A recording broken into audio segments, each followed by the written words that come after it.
Sepasang iblis betina. Bagian 2. Kita selidiki tempat lain, kata Jalawisena, setengah putus asa. Baru saja Adipati Muntilan itu bergerak hendak meninggalkan tempat itu bersama rombongannya, mendadak entah dari mana datangnya melesatlah sebuah benda putih di hadapan mereka dan menyangsang di serumpunan semak belukar.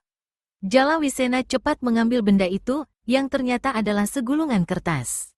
Ketika dibuka, di bagian dalam gulungan terdapat tulisan yang berbunyi, "Kalau ingin tahu siapa pembunuh putramu, suruhlah orang-orangmu ke Telaga Intan Dewi. Kau sendiri harus pergi ke sebelah barat." Jalawisena memperlihatkan surat itu pada keempat lurah. Untuk beberapa lamanya, mereka saling berpandangan dan diam dalam jalan pikiran masing-masing. Kalau bukan seorang yang berilmu tinggi, pasti tak bakal sanggup melemparkan gulungan surat ini, kata Jalawisena. Saya khawatir ini hanyalah tipuan belaka, Adipati, kata salah seorang lurah. Mungkin, sahut Adipati Muntilan lalu berpikir sejenak. Tetapi mungkin pula petunjuk dari seorang yang tak mau memperlihatkan diri.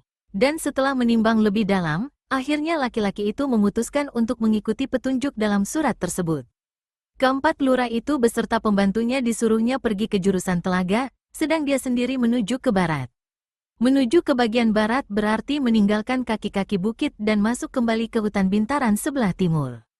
Daerah ini diselimuti kegelapan karena sinar matahari boleh dikatakan tak dapat menembus lebatnya pohon-pohon dan semak belukar yang tumbuh di sana. Belum jauh dia memasuki bagian hutan tersebut, tiba-tiba dia dikejutkan oleh suara teriakan perempuan minta tolong. Cepat Jalawisena menuju ke arah datangnya teriakan itu.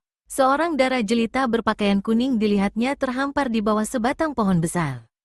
Mukanya pucat pasi dan membayangkan rasa takut yang amat sangat. Pakaian kuningnya tersingkap demikian rupa hingga jelas kelihatan pahanya yang putih mulus. "Gadis muda, apakah yang terjadi?" tanya Adipati Muntilan seraya memapah gadis itu berdiri. Diam-diam dia amat mengagumi kejelitaan para si gadis. "Satu makhluk aneh hendak menyergapku," jawab gadis itu seraya bangun dan membetulkan pakaiannya yang tersingkap. "Bagaimana sampai kau tersesat ke dalam rimba belantara ini?" "Aku mengejar kupu-kupu. Aduh, kakiku sakit sekali." Gadis itu kelihatan terhuyung-huyung hendak jatuh. Adipati Jalawisena cepat menopangnya. "Rumahmu jauhkah dari sini?" "Tidak, tak berapa jauh. Tapi kakiku terkilir dan sakit sekali. Tak bisa berjalan." "Oh, tolonglah, mari kuantarkan kau ke tempatmu," kata Jalawisena lalu dipapahnya pinggang gadis itu dan diajaknya berjalan. Tapi si gadis lagi-lagi mengeluh kesakitan. "Aku tak bisa berjalan, sakit sekali. Tolonglah dukung." Adipati dari Muntilan itu jadi serba salah. Tidak ditolong, gadis itu kelihatannya menderita sekali. Ditolongnya, berarti dia harus mendukung tubuh gadis itu dan ini membuat hatinya berdebar, dan darah dalam tubuhnya mengalir lebih cepat dari biasanya. "Aduh, tolonglah," terdengar lagi gadis pakaian kuning itu mengeluh. Akhirnya Jalawisena tak bisa berbuat lain daripada mendukung si gadis dan membawanya ke sebuah tempat di kaki bukit yang ditunjukkan. "Melangkahlah ke pohon beringin itu," kata gadis baju kuning. Jalawisena melangkah ke pohon yang dimaksudkan. "Tolong tarik akar gantung yang berdempetan di sebelah kanan." Jalawisena melakukan lagi apa yang dikatakan si gadis. Aneh, begitu dua buah akar gantung yang berdempetan ditariknya, maka terdengar suara berderak dan batang pohon beringin di hadapannya yang sebelah bawah kelihatan terbuka sebuah pintu. Si gadis menyuruhnya masuk. Dengan heran dan penuh tidak mengerti, Jalawisena masuk ke dalam. Pintu di belakangnya kemudian tertutup dengan sendirinya. Jalawisena seorang yang banyak pengalaman dalam dunia persilatan. Tak syak lagi dia bahwa gadis itu adalah murid seorang sakti yang diam di tempat tersebut. Jalawisena menuruni sebuah tangga batu. Mereka sampai di satu pelataran yang luasnya cuma 1 kali 1 meter dan di hadapan pelataran itu terdapat sebuah tangga yang menuju ke sebuah pintu yang terbuka. Sinar terang menyeruak dari ruangan di belakang pintu tersebut. "Itu tempatku," kata gadis yang didukungnya. Jalawisena menaiki anak tangga demi anak tangga, dan akhirnya sampai di ambang pintu yang terbuka. Hampir tidak percaya laki-laki ini sewaktu melihat ruangan yang amat bagus di hadapannya. Ruangan itu adalah sebuah kamar lengkap dengan pembaringan. "Baringkan aku di tempat tidur itu," pinta si baju kuning. Adipati Muntilan membaringkan gadis tersebut di atas tempat tidur. "Terima kasih," kata gadis itu sambil melontarkan satu senyum yang mempesona. "Gadis, Kau ini siapakah sebenarnya dan tinggal dengan siapa di sini? Tanya Adipati Jalawisena. Sebelum aku menjawab, sudilah kau yang telah menolongku memberitahu siapa kau adanya, kata gadis itu pula, padahal sesungguhnya dia sudah tahu betul siapa adanya Jalawisena. Aku Jalawisena, Adipati Muntilan. Astaga, si gadis kelihatan terkejut. Aku telah berlaku lancang menyuruhmu seenaknya. Tidak tahunya kau seorang berpangkat tinggi, harap sudi memaafkan kelancanganku, Adipati. Jalawisena tertawa kecil. Bagaimana Adipati sampai berada di hutan bintaran? Jalawisena tak segera menjawab. Akhirnya dia berkata juga, aku tengah mencari seseorang. Siapa? Pembunuh putraku. Bola mata gadis yang terlentang di tempat tidur itu membesar dan bertambah bagus kelihatannya.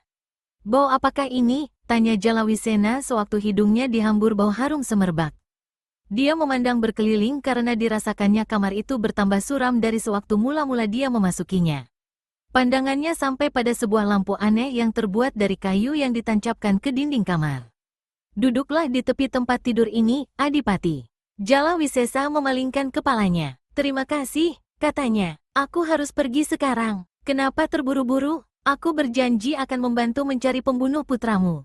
Karena sebelumnya yakin bahwa gadis itu adalah murid seorang sakti, maka tentu dia dan gurunya kenal baik seluk-beluk daerah sekitar perbukitan di situ dan hutan bintaran. Tadi kau katakan ada makhluk aneh yang hendak menyergapmu. Makhluk apa gerangan? Tubuhnya tinggi besar, mukanya amat mengerikan karena ditumbuhi tanduk, dan giginya besar-besar merupakan taring. Ngeri sekali, tak mau aku mengingat-ingatnya, Adipati. Kuharap kau jangan bertanyakan tentang makhluk itu lagi. Kau tentu tak tinggal sendirian di sini. Betul, tapi sudah sejak lama guruku pergi bertapa dan sampai saat ini masih belum kembali. Siapakah gurumu? Tanya Jalawisena. Sayang, aku dipesan untuk tidak memberitahukannya kepada siapapun, jawab gadis itu. Dia menggerakkan tubuhnya sedikit, dan pakaiannya di sebelah bawah tersingkap, membuat betis dan sebagian pahanya menyembul keluar. Sejak beliau pergi, aku sendirian di sini. Semuanya serba sepi, Adipati. Tak ada kawan untuk penghibur hati. Sementara itu, Jalawisena merasakan ada hawa aneh yang mengungkungi dirinya. Aliran darahnya tidak seperti biasanya. Akhirnya diputuskannya untuk pergi dari situ. Sebelum aku pergi, kuharap kau sudi memberitahu namamu. Namaku Nila Mahadewi. Baiklah, sampai bertemu lagi, Nila. Tunggu, jangan pergi dulu, ujar gadis itu seraya bangkit dan duduk di tepi tempat tidur. Aku harus menyuguhkan minuman untukmu. Ah, tak usah pakai segala macam peradatan, Nila. Tapi, Nila Mahadewi berdiri dengan terhuyung-huyung. Kau mau kemana? Sebaiknya berbaring saja agar sakit kakimu lekas sembuh, kata Adipati Jalawisena seraya hendak memegang bahu Nila Mahadewi karena dilihatnya gadis itu hampir jatuh terjerembab. Namun sebelum tangannya memegang bahu itu, tiba-tiba tangan si gadis menyelinap dalam satu gerakan totokan yang lihai. Tak ampun lagi, sekujur tubuh Jalawisena menjadi kaku tegang. Nila, apa-apaan ini? Seru Jalawisena. Nila Mahadewi tertawa mengikik. Tangannya bergerak kembali, dan untuk selanjutnya, Adipati itu tak bisa membuka suara lagi karena urat lehernya sudah kena ditotok. Dalam keadaan tak berdaya, Jalawisena dibaringkan di atas tempat tidur. Sepasang mata Adipati Muntilan ini membeliak besar sewaktu dilihat dan dirasakannya jari-jari tangan Nila Mahadewi satu demi satu membuka pakaian yang melekat di tubuhnya. Matahari telah condong ke barat. 4 orang lurah dan seorang pembantu Kadipaten Muntilan yang sejak tadi berada di tepi telaga Putri Intan Dewi mulai merasa gelisah. Jangan-jangan kita sudah kena tipu, kata salah seorang dari mereka. Bagaimana kalau kita kembali saja ke tempat tadi, mengusulkan yang lain. Akhirnya, kelimanya meninggalkan telaga tersebut dan kembali ke tempat di mana mereka telah berpisah dengan Adipati Jalawisena. Tapi, Gusti Allah, jerit salah seorang lurah yang berada di paling depan. Langkahnya terhenti, demikian juga langkah yang lain-lainnya. Namun itu cuma seketika karena kelimanya kemudian berhamburan ke hadapan tubuh Adipati Jalawisena yang menggeletak di tanah tanpa pakaian dengan muka hancur, tak bernyawa lagi. Desa Tembilangan merupakan satu desa yang subur makmur dan penduduknya hidup tenteram. Hari itu boleh dikatakan seluruh penduduk bersenang hati karena nanti malam akan diadakan pesta besar di rumah kepala desa, yaitu pesta perkawinan anak laki-lakinya yang tertua dengan seorang gadis desa yang berwajah ayu, berkulit hitam manis. Di halaman depan telah dibangun sebuah panggung untuk tempat pertunjukan wayang golek. Hiburan semacam ini jarang terjadi di desa itu. Karena itulah senang hati penduduk jadi bertambah-tambah.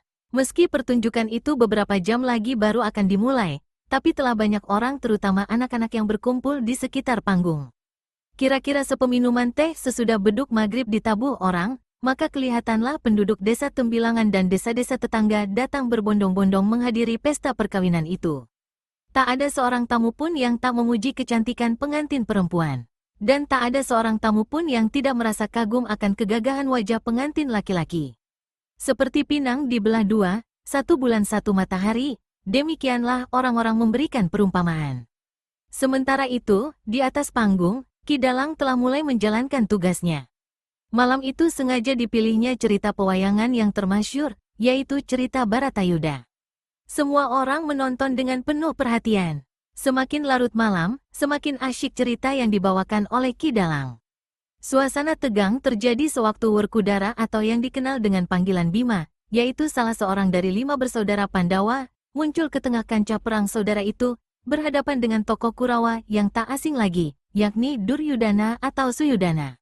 "Yoi, Suyudana, ambillah gadamu, mari kita bertempur," kata Bima. Suyudana menggereng. "Memang saat inilah yang aku tunggu-tunggu, Werkudara." Maka kedua orang itu pun berhadap-hadapanlah, dengan masing-masing memegang sebuah gada di tangan. Sebelum Ki Dalang melanjutkan kisah pewayangan yang penuh ketegangan itu, tiba-tiba berkelebatlah 2 bayangan kuning di atas kepalanya yang dibarengi dengan ucapan persis seperti yang diucapkan Ki Dalang tadi, yaitu, "Memang saat inilah yang aku tunggu-tunggu." Tentu saja semua orang jadi terkejut.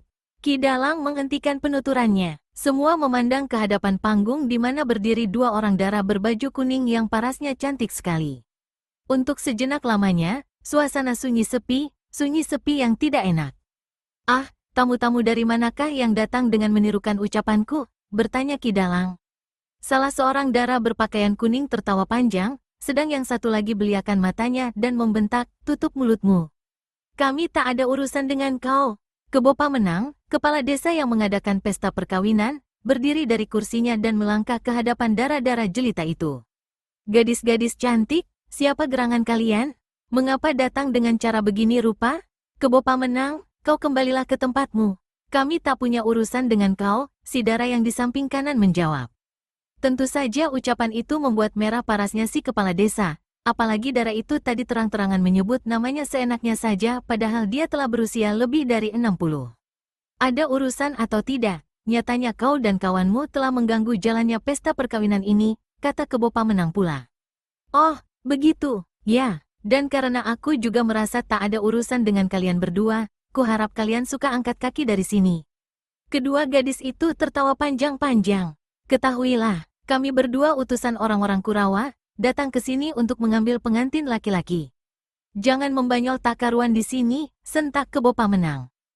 "Siapa yang membanyol?" ujar si dara yang di sebelah kiri.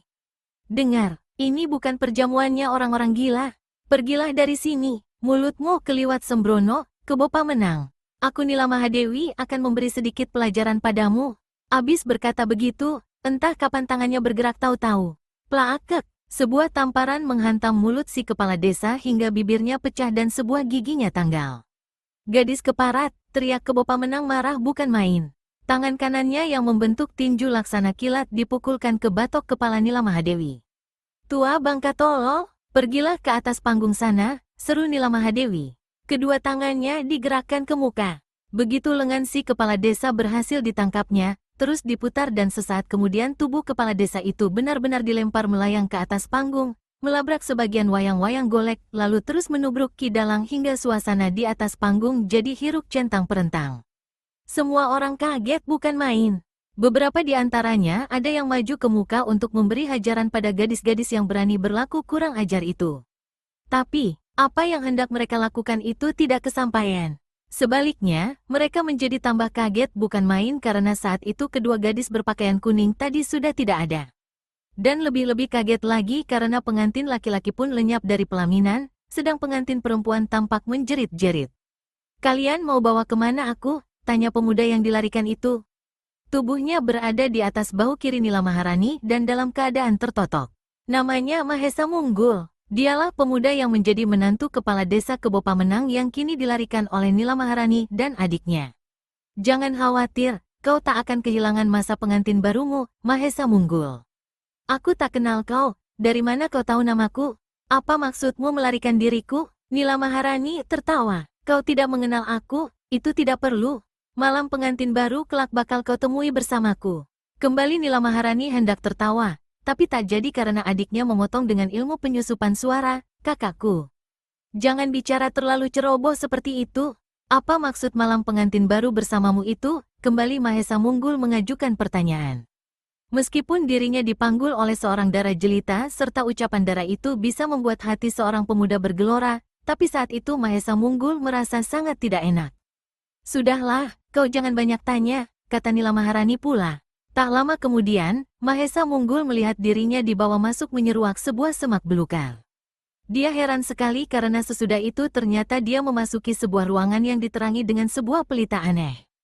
Belum habis rasa herannya itu, dia sudah dibawa pula memasuki satu kamar bagus dan dirinya dibaringkan di atas tempat tidur yang empuk.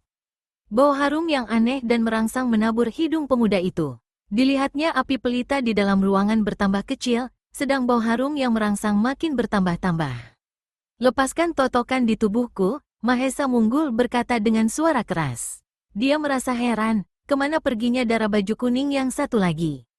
Sebaliknya, Nila Maharani melontarkan senyum memikat dan duduk di tepi tempat tidur. Dipegangnya lengan pemuda itu dan berkata, dengar, Mahesa. Kalau kau bersikap menurut, akan kuselamatkan jiwamu. Kalau kau keras kepala, kau mau berbuat apa terhadapku? Ah, jangan bicara membentak begitu padaku, Mahesa, kata Nila Maharani. Tiba-tiba dibungkukkannya kepalanya, bibirnya menyentuh bibir pemuda itu. Seorang pemuda sudah barang tentu tak akan menolak jika dicium oleh dara jelita seperti Nila Maharani. Tapi di saat itu, Mahesa Munggul merasakan satu keanehan yang mendirikan bulu tengkuknya. Nila Maharani tertawa kecil, napasnya jelas memburu dan memanasi wajah Mahesa Munggul. Diciumnya lagi pemuda itu dengan penuh nafsu, sedang tangannya merayap ke bawah pinggang. Jika saja Mahesa Munggul saat itu tidak berada dalam keadaan ditotok, mungkin dia sudah melompat dari atas tempat tidur itu. Gadis hina dina, lekas kau lepaskan totokanku, teriak Mahesa Munggul menggeledek. Nila Maharani tertawa lagi, dan tangannya menjalar semakin berani hingga sekujur tubuh Mahesa Munggul menggeletar dilanda rangsangan yang tak pernah dirasakannya sebelumnya. Ketika Nila Maharani melepaskan totokan di tubuhnya, pemuda ini sudah lupa daratan dan lupa segala apa yang dimarah dan dingerikannya. Dengan keberingasan seorang pemuda yang ditelan nafsu birahi, ditariknya tubuh Nila Maharani ke atas tempat tidur. Dipeluknya ketat-ketat laksana seekor ular menggelung hendak meramuk mangsanya. Gadis itu tertawa dan menggeliat-liat. Sementara itu, pelita kayu yang menancap di dinding detik demi detik semakin kecil dan suram hingga akhirnya ruangan itu menjadi gelap. Hal ini tidak terperhatikan lagi oleh Mahesa Munggul yang benaknya sudah tertutup nafsu. Sebuah gerobak barang yang memuat segala macam sayur mayur meluncur di jalan buruk yang menuju ke desa Tembilangan. Saat itu, pagi hari, udara sepanjang jalan terasa segar. Gerobak itu dikemudikan oleh seorang laki-laki parubaya. Di sampingnya duduk seorang anak laki-laki 14 tahun. Menurut ayah, apakah anak kepala desa yang jadi pengantin itu dilarikan oleh makhluk jadi-jadian yang menyaru gadis cantik? Aku tidak tahu, nak.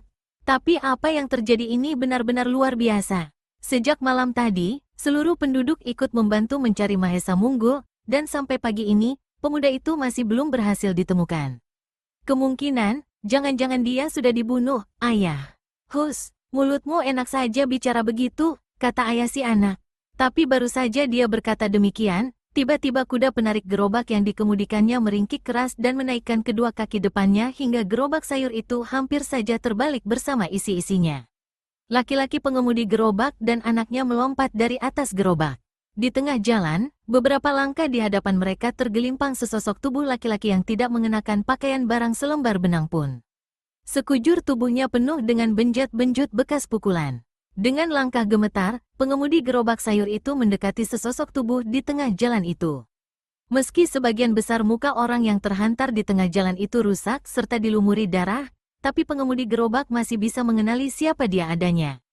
Bahkan anak laki-lakinya yang juga mengenali berteriak, "Ayah, ini adalah Mahesa Munggul, anak kepala desa kita." Di puncak-puncak dan lereng-lereng bukit, sejak pagi tadi kelihatan berkelebat kian kemari satu makhluk kuning. Dari jauh kelihatannya seperti seekor burung raksasa yang tengah mencari-cari mangsa untuk pengisi perutnya. Tapi bila didekati, ternyata dia bukan lain seorang manusia juga adanya, yaitu seorang nenek-nenek berjubah kuning.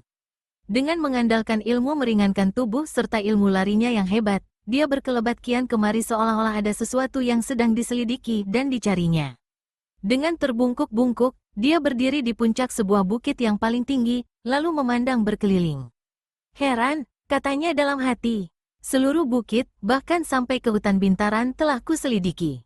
Tapi di mana kedua murid murtad itu berada? Nenek-nenek ini memandang lagi berkeliling.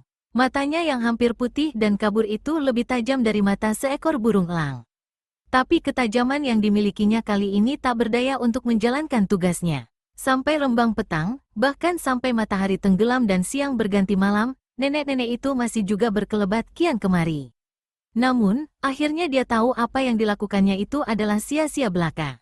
Maka dia kembali ke puncak bukit yang paling tinggi, dan duduk bersila di situ bersemedi.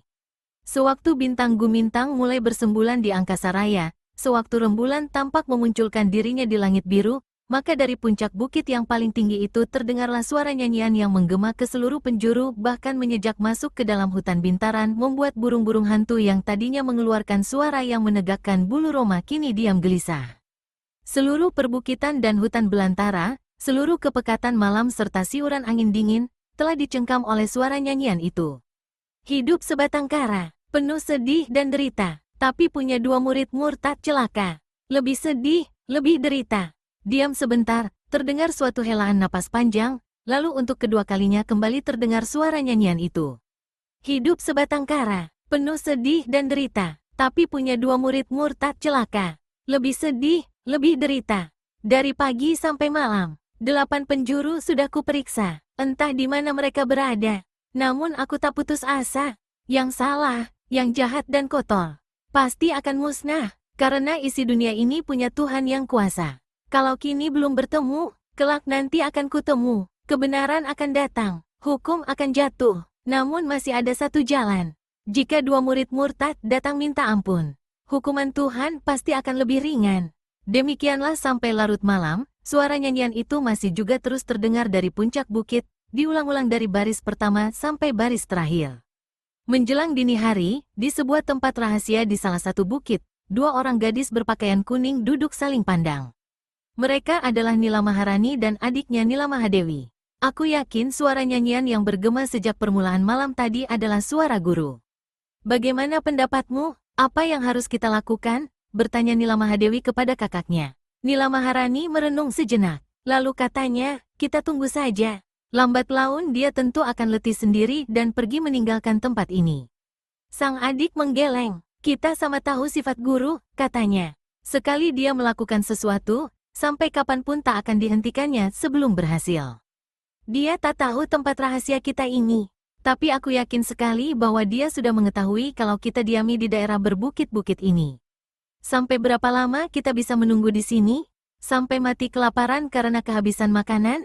Apa yang dikhawatirkan oleh adiknya itu cukup disadari oleh Nila Maharani. Memang kita tak bisa bertahan selamanya di sini. Namun sekali kita keluar, dia pasti melihat kita. Dan celakalah kita. Nila Mahadewi tertawa. Kenapa kau tertawa? Tanya kakaknya. Kata-kata yang kau ucapkan menunjukkan bahwa kau takut terhadapnya. Sekecil itukah nyalimu? Paras Nila Maharani kelihatan menjadi merah. Dia berdiri dengan cepat. Sejak dilahirkan, aku bukan bangsa manusia pengecut. Sekalipun ada 10 Nimindi jalur balen di luar sana, aku tidak takut. Mari keluar. Nila Mahadewi memegang lengan kakaknya. Jangan terburu ke susu, kakakku.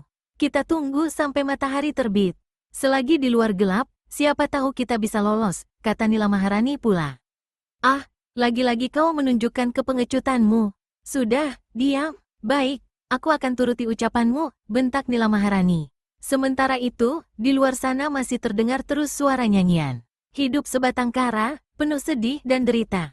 Sewaktu sang surya menyingsing di ufuk timur, dari puncak bukit yang paling tinggi di daerah itu, nenek-nenek berjubah kuning yang telah menyanyi sepanjang malam, melihat dua buah titik kuning di lereng sebuah bukit yang terletak jauh di sebelah barat. Nah, akhirnya dua murid murtad itu keluar juga dari persembunyian mereka, berkata si nenek dalam hati. Kerut-kerut keriput di wajahnya kelihatan bertambah banyak 2 kali dari sebelumnya, sedang sepasang matanya yang mengabur memantulkan sinar aneh. Tanpa membuang tempo lagi, nenek-nenek ini segera berdiri dan menggerakkan kedua kakinya. Kelihatannya sepasang kakinya yang kurus kering itu cuma melangkah biasa. Tapi hebatnya, dalam waktu yang singkat dia sudah berada jauh dari puncak bukit di mana dia berada sebelumnya. Laksana seekor burung walet, nenek-nenek itu terbang ke jurusan terlihatnya 2 titik kuning tadi. Murid-murid murtad, jangan kalian melarikan diri, si nenek tiba-tiba berteriak. Hebat sekali, suaranya menggema ke seantero perbukitan laksana suara guntur mendera daerah itu. Nimindi Jalur Balen, buka matamu lebar-lebar, kami sama sekali tidak melarikan diri. Nenek-nenek yang bernama Nimindi Jalur Balen membeliakkan matanya karena rasa kaget yang tidak terperikan. Suara teriakan balasan itu tak kalah kerasnya dengan teriakannya tadi. Tenaga dalamnya sudah jauh pesat. Pantas dia bisa berbuat seenak udelnya, kata Nimindi Jalur Balen. Di samping itu dia menjadi marah sekali karena bekas muridnya itu berani-beranian menyebut namanya secara kurang ajar. Dipercepatnya larinya. Di lain ketika, pada akhirnya Nimindi Jalur Balen dan Nila Maharani serta Nila Mahadewi saling bertemu di puncak sebuah bukit sementara sang surya sudah muncul keseluruhannya, menerangi jagat. Untuk beberapa lamanya, Nimindi Jalur Balen berdiri dengan mulut menganga dan mata membeliak. Kemudian terdengarlah kumandang suara tertawanya. Nah, sungguh lucu, sungguh aneh, sudah terbalikkah dunia ini? Atau iblis menipu mataku? Tua renta tak tahu diri. Hentikan tawamu, sentak Nila Maharani. Kurang ajar, berani kau membantah gurumu, mengapa tidak? Dan kalau kau tak lekas angkat kaki dari sini, jangan menyesal umurmu cuma sampai hari ini. Begitu, jangan keliwat sombong, murid-murid laknat. Tadinya masih kusediakan sedikit pengampunan bagi kalian. Tapi setelah melihat kekurang ajaran dan kesombongan kalian, jangan harapkan belas kasihanku. Siapa yang butuh belas kasihanmu? Tukas Nila Mahadewi. Nimindi Jalur Balen mengertakkan rahangnya. Untuk seketika, pipinya yang kempot kelihatan menggembung. Sebelum hukumanku jatuhkan, jawab dulu satu pertanyaanku, berkata nenek-nenek itu. Kenapa kalian jadi seperti ini? Apakah kalian sudah gila? Betul, jawab Nila Maharani, kami memang sudah pada gila. Demikian gilanya hingga memutuskan bahwa nenek buruk macammu ini sebaiknya dilenyapkan saja dari muka bumi karena merusak pemandangan. Betul-betul murtad. Betul-betul murtad, kalian mampuslah, teriak Nimindi Jalur Balen lalu memukulkan kedua tangannya ke arah dua kakak beradik itu. Dua gelombang sinar hijau menderu dahsyat.